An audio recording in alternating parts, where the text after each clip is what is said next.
أعوذ بالله من الشيطان الرجيم.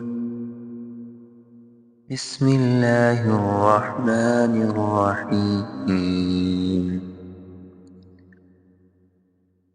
قل يا أيها الكافرون لا أعبد ما تعبدون ولا أنتم عابدون ما أعبد ولا أنا عابد ما عبدتم ولا أنتم عابدون ما أعبد لكم دينكم ولي دين.